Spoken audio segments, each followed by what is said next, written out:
Terima kasih Anda masih bersama dengan kami. Bagi Anda yang baru saja bergabung, kami hadirkan kembali 3 berita utama hari ini. Terbukti cabuli 11 siswinya guru agama di Kabupaten Batang divonis penjara seumur hidup. 5 anggota polisi dari jajaran Polda Jawa Tengah dipecat karena terbukti menjadi calo penerimaan taruna polisi tahun 2022.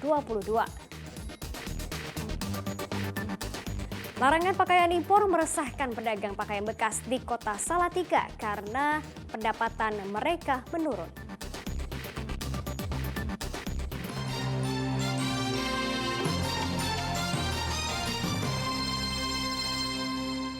Seorang nenek penjual tahu keliling jadi korban penjamretan di Kabupaten Kudus. Pelaku berpura-pura menanyakan alamat saat hendak menjamret.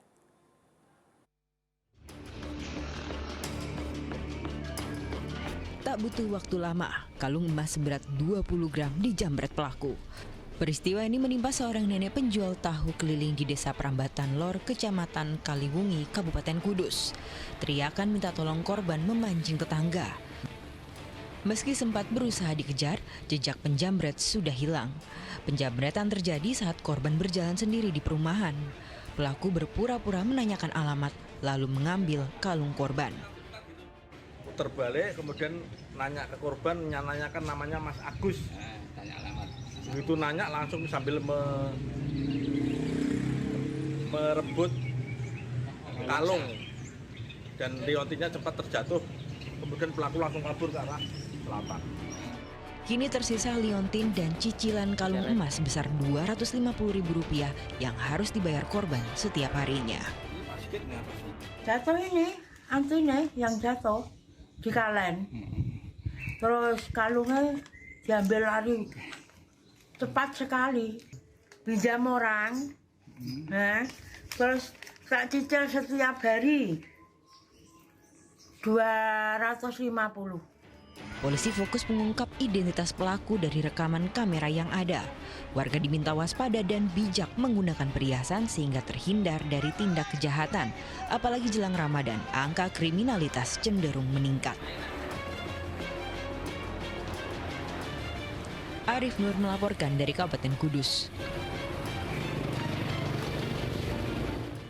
Kebijakan pemerintah melarang penjualan baju impor bekas membuat pedagang di Kota Salatiga bersuara. Mereka khawatir sumber penghasilan sehari-harinya hilang dengan berlakunya aturan baru itu.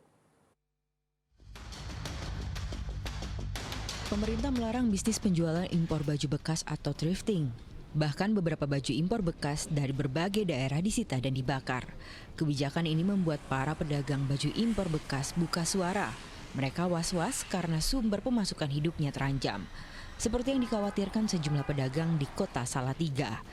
Mereka pun menilai penjualan tekstil bekas bisa membantu kalangan menengah ke bawah karena harganya yang terjangkau. Kita mah orang kecil ya aman cari makan gitu aja.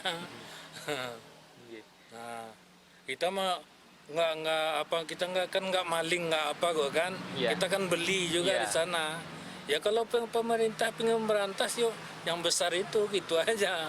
Agak disayangkan karena masyarakat juga memilih kan karena kalau kualitas dan dengan budget sekarang yang agak sedikit jadi bisa menyesuaikan ketika punya uang 50.000 mau beli barang yang bagus bisa datang ke sini. Kalau misalnya pendapatan banyak itu kan kita bisa dengan sendirinya bisa beli yang baru, nggak usah dilarang-larang gitu, pasti kayak gitu. Jika dibandingkan dengan harganya, baju impor jauh lebih murah dibandingkan produksi dalam negeri. Itu pun baju impor bekas dengan merek ternama.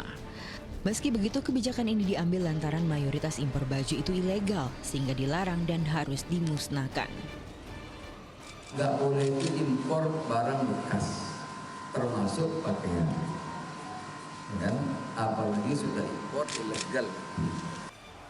Selain itu, dalam Peraturan Menteri Perdagangan Nomor 40 Tahun 2022 juga mengatur larangan ekspor dan barang impor. Namun di mata pengamat ekonomi ada cara lain untuk memusnahkan barang impor tanpa harus dibakar. Memang ada penegakan aturan yang sudah ada, berarti melarang gitu ya. Tetapi bagi yang dilarang dan terlanjur sudah beredar, ini bisa dilakukan penyitaan oleh pemerintah tapi bukan untuk dibakar sebenarnya. Tapi penyitaan ini akan dibeli oleh pemerintah, kemudian bisa disumbangkan kepada korban bencana alam. Akan jadi tugas tambahan pemerintah untuk bisa meningkatkan minat warga memakai produk lokal, serta memberikan sumber kehidupan bagi pedagang barang impor yang telah bertahun-tahun menggantungkan diri dengan bisnis thrifting. Yulianto melaporkan dari Kota Salatiga. Informasi lainnya untuk Anda, KPU Brebes mengumumkan alokasi kursi untuk pemilu 2024. Jumlahnya dipastikan sama dengan pemilu 2019 lalu. Dan untuk daerah pemilihan DPRD Provinsi. Komisi Pemilihan Umum Kabupaten Brebes mengumumkan alokasi kursi anggota DPR, DPRD Provinsi, DPRD Kabupaten Kota untuk pemilu 2024. Berdasarkan ketentuan, jumlah kursi untuk pemilu 2024 sama dengan pemilu 2019, yakni 8 kursi untuk DPR RI Dapil 9, 12 kursi DPRD Provinsi Dapil 12 Jateng, dan 50 kursi untuk DPRD Kabupaten Brebes. Yang membedakan dalam pemilu 2024 adalah alokasi kursi kini ditentukan KPU, bukan lagi undang-undang. Jadi ada perbedaan dasar hukumnya. Kalau dulu itu bagian dari undang-undang, tetapi sekarang merupakan keputusan KPU. Kalau secara keseluruhan kemarin berdasarkan Perpu ya, yang sekarang masih dalam proses itu ada penambahan kursi untuk daerah otonomi baru. Kalau kita di sini masih tetap sama. Selain mengumumkan alokasi kursi, KPU Brebes juga menyosialisasikan PKPU nomor 6 tahun 2023 kepada seluruh pengurus partai politik peserta pemilu, perwakilan pejabat pemerintah, dan sejumlah organisasi masyarakat. Sugiartono melaporkan dari Kabupaten Brebes. Meski pemilu masih Februari 2024, berbagai alat peraga kampanye mulai ramai terlihat. Padahal berdasarkan jadwal, masa kampanye baru bisa dimulai pada November 2023. Seperti inilah pemandangan jalan dan trotoar di Kota Salatiga. Baliho calon legislatif dan partai politik mulai menjamur. Padahal berdasarkan aturan, kampanye baru dimulai November mendatang. Bawaslu Kota Salatiga mengatakan aturan sosialisasi baru bisa dilakukan secara internal, bukan eksternal. Namun pihaknya masih menunggu aturan terbaru soal pemasangan APK. Partai politik yang ingin mengadakan pertemuan juga harus melapor ke KPU dan Bawaslu 1 hari sebelum pelaksanaan. Itu pun bukan untuk kampanye. Sudah dicopet, sudah diberi stiker, tapi nggak mau identitas, ciri khusus atau karakteristik parpol dengan menggunakan metode penyebaran bahan kampanye. Ini tidak boleh. Kemudian pemasangan APK itu juga tidak diperbolehkan. Medsos juga apalagi sampai memuat tanda gambar nomor urut partai di luar masa kampanye, itu tidak diperbolehkan. Jenazah atlet bulu tangkis nasional Syabda Perkasa Belawa dan ibunya telah dimakamkan di kampung halamannya di Kabupaten Sragen. Diduga penyebab kecelakaan itu karena supir mengantuk. Penyebab kecelakaan yang menghilangkan nyawa atlet bulu tangkis nasional Syabda Perkasa Belawa meninggal dunia terus didalami. Dari keterangan korban selamat, kendaraan mengawali perjalanan dari Bekasi, Jawa Barat dengan tujuan akhir Sragen, Jawa Tengah. Awalnya korban Syabda yang membawa kendaraan lalu diganti oleh ayahnya saat di kilometer 57 tol Cikampek. Namun di kilometer 212 tol Pemalang Batang, kecelakaan tak terhindar. Diduga kecelakaan terjadi karena sopir mengantuk. Dari kilometer 57 sampai dengan TKP kilometer 315 yang mengemudikan adalah bapak dari korban. Menurut pengakuan sementara, karena kondisinya masih shock, yang bersangkutan memang mengantuk. Jenazah Syabda dan Anik Sulistiowati dibawa ke Sragen untuk dimakamkan. Keduanya dimakamkan satu liang lahat di tempat pemakaman umum Karaban, Desa Sumberjo, Kecamatan Mondokan.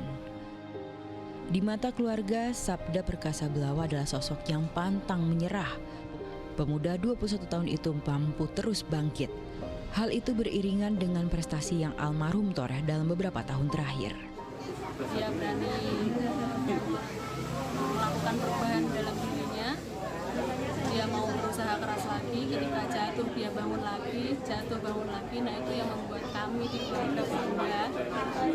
Mau dia waktu pertandingan itu kalah gitu, kami sebagai keluarga, sebagai support system dia, kami tetap mendukung. Awalnya kepulangan Sabda dan keluarga ke Sragen karena nenek Sabda meninggal pada Minggu malam. Namun nasib berkata lain.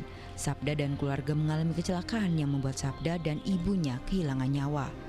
Sementara ayah dan 2 saudaranya mengalami luka-luka dan dirawat di Rumah Sakit Al-Ikhlas Pemalang. Terima kasih Sabda Perkasa Blawa atas perjuangan dan prestasi untuk tanah air. Kuncoro Wijayanto dan Heri Prasetyo melaporkan dari Kabupaten Pemalang dan Sragen.